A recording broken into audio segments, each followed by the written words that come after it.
आप लोगों के आचरण को देख करके गिरगिट भी समझा जाएगा कि कौन आ गया है, ये कि ये संसद में आचरण कैसा और यहां आचरण कैसा, वह भी समझा जाएगा कैसे रंग बदला जाता है।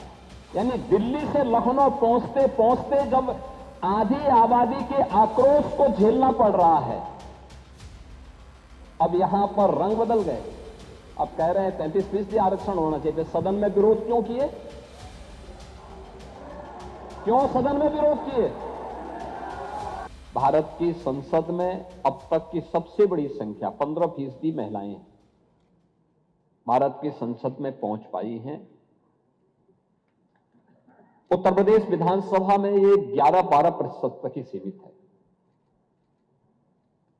अगर इसी संख्या को हम बढ़ा करके 33% अनिवार्य रूप से कर लें और कुछ अन्य महिलाएं भी अगर आएंगी तो संख्या 35 से 40% तक पहुंच सकती है, जो आधी आबादी के अनुरूप मिलने वाले उनके अधिकार के साथ साथ महिलाओं से जुड़े हुए महत्वपूर्ण मुद्दों पर चर्चा कर सके।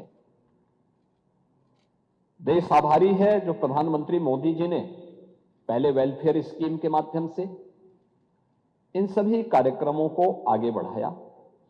आपने याद देखिए, आप लोगों की विडंबना है कि आधी आबादी के उन्नयन के लिए, उनके उत्थान के लिए, उनकी गरिमा के लिए, उनके सम्मान के लिए, उनकी सुरक्षा के लिए, उनके स्वावलंबन के लिए उठाई जाने वाले किसी भी प्रगतिशील कदम का समाजवादी पार्टी, कांग्रेस और इंडी गठबंधन हमेशा विरोध करता है। अब उठा के देख लीजिए ना, एक एक मुद्दे पर जो आचरण 16 और 17 अप्रैल को लोकसभा में देखने को मिला, कांग्रेस का, समाजवादी पार्टी का, टीएमसी का, डीएमके का, वो हर मुद्दे पर था। मैं तो पिछले 9 वर्षों से सदन में उन सभी मुद्दों के हम गवाह हैं और यह सदन तो आज से नहीं, लगातार समाजवादी पार्टी के उदय के साथ ही उन मुद्दों का गवाह है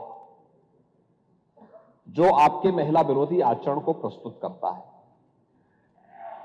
जब 2014 में प्रधानमंत्री मोदी जी ने नारी गरिमा को प्रभावी ढंग से आगे बढ़ाने के लिए जो कदम उस समय उठाए थे, और सबसे पहला अभियान चला था जनधन स्कीम का।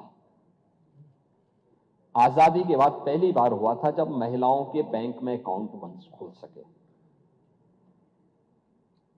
उस समय भी कांग्रेस ने, समाजवादी पार्टी ने उसका विरोध किया, दुष्प्रचार किया। क्या होता था उससे पहले?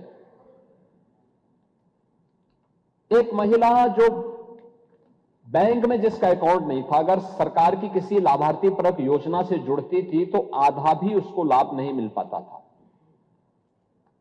और हमारे नेता प्रतिपक्ष तो सीनियर विधायक हैं, आप तो इस बात को जानते हैं कि उनके लिए वृद्धावस्था पेंशन या विधवा पेंशन जो मिलती थी, आपके समय में 300 रुपये थी, उससे पहले 100 रुपया थी, और वह 100 रुपये में आधा पैसा केवल कमीशन खोरी का जाता था। समाज कल्याण विभाग का बाबू और उसके इर्द गिर्द की वो चंडाल चौकड़ी उस पैसे को खा जाती थी। वह लाभार्थी मुंह ताकता रहता था। पहली बार हुआ है स्वतंत्र भारत में, जब प्रधानमंत्री मोदी जी के आने के बाद हर गरीब से गरीब व्यक्ति का जीरो अकाउंट खुला, जीरो बैलेंस में अकाउंट खुला, उसको मार्जिन मनी देने की व्यवस्था की गई, और देश के अंदर 30 करोड़ नारी के लिए बैंक अकाउंट खोले गए। आप लोगों ने तब भी मजाक बनाया था, तब भी आप लोगों ने इसका मजाक बनाया था कि साहब देखिए ये अपमान हो रहा है महिलाओं का। कहां है 15 लाख रुपए? यही तो कहा था आप लोगों ने, ये मुद्दे उछाले थे। लेकिन कोविड कालखंड में आप याद करिए, शासन की योजना लाभार्थी परक अभियान के तहत सीधे हर नारी के बैंक अकाउंट में शासन की सुविधा का लाभ प्राप्त होता हुआ दिखाई दिया। Subscribe to One India and never miss an update. Download the One India app now.